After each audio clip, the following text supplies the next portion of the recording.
I'm a medical doctor and a researcher who has been a Wikipedian for the last 10 years. I live in Gothenburg, Sweden, and I am a grantee here at the WikiCred, who is working on strengthening the information related to vaccine safety on Wikipedia.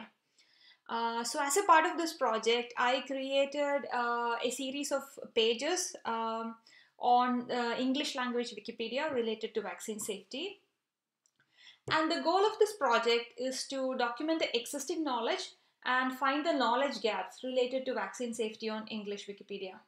And I think that this topic is so important because there is so much misinformation circulating around the topic of vaccine safety, and especially with regards to the development of COVID-19 vaccine.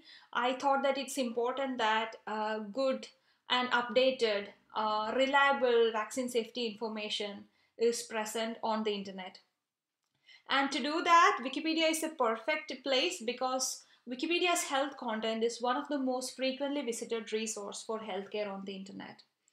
So I'll take you through some of the pages related to this project. First, I will show you the existing information related to vaccine safety on Wikipedia.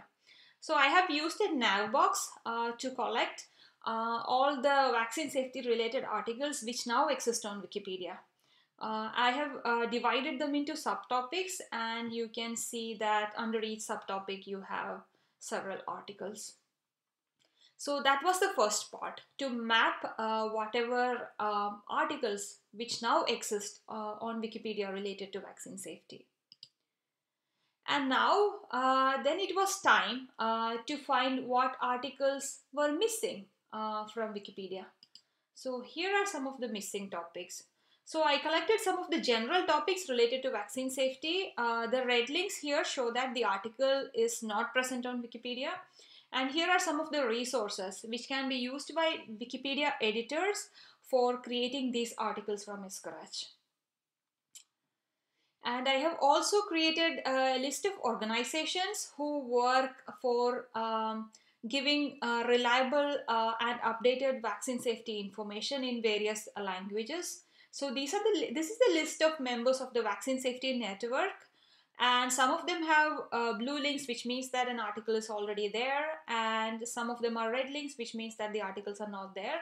And I have also linked them to the corresponding page on the Vaccine Safety Net's website, so that these resources can be used to create an article about that particular topic.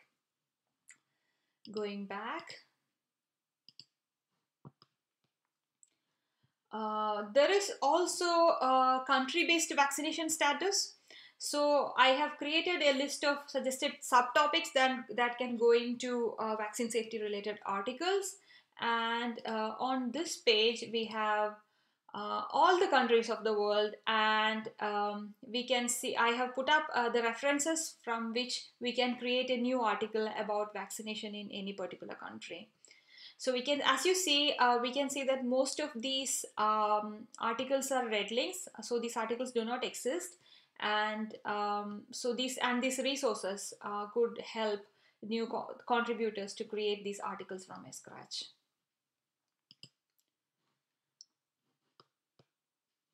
I also have messages. Messages are statements which are backed by a reference, and Wikipedia doesn't have an article related to misinformation regarding vaccine safety, and these messages could potentially go into that article. So we have statements like there is no link between vaccines and autism, and a reliable reference to that statement is given. So when editors want to insert these statements into Wikipedia articles, they can use these references that are listed here. And finally, I have several Wikidata lists. Wikidata is a sister project of Wikipedia that contains structured data. So I have used Wikidata to create structured lists related to topics about vaccines and vaccine safety. So here is a list of vaccines that are collected by Listeria bot, a bot that updates the list every 24 hours.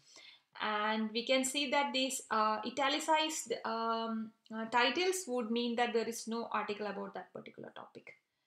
And we have a pretty long list about several topics related to vaccine safety, including new vaccine candidates, for example, the vaccines related to COVID-19.